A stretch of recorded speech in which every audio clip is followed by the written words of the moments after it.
السلام علیکم ورحمۃ اللہ وبرکاتہ۔ بچے ضدی ہیں، شرارتی ہیں، بات نہیں مانتے، کیا کیا جائے؟ وعلیکم السلام ورحمۃ اللہ وبرکاتہ۔ آپ نے کسی وظیفے کا پوچھا ہے، یاد رکھیں ہر کام کا وظیفہ نہیں ہوتا۔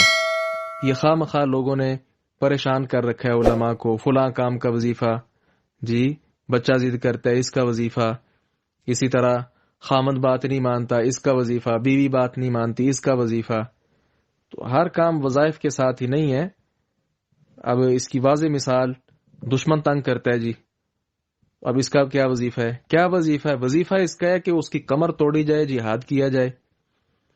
جی تو بچے ضد کرتے ہیں تو ان کی اصلاح کی جائے، ان کی تربیت کی جائے، تربیت پر زیادہ فوکس کیا جائے۔ اس کے علاوہ والدین کو چاہیے کہ اپنی اولاد کے لیے دعا کریں۔ دعا والدین کی جو ہے وہ اللہ رب العزت کے ہاں بڑی یعنی مقبولیت کا درجہ حاصل ہے اسے۔ ہاں اگر آپ کے پاس کوئی لے آیا ہے بچے کو دم کر دیں تو ٹھیک ہے، سورۃ الفاتحہ کا، آیت الکرسی کا، اور اسی طرح معوذتین جو ہے اس کا دم کر دیں۔ السلام علیکم ورحمۃ اللہ وبرکاتہ۔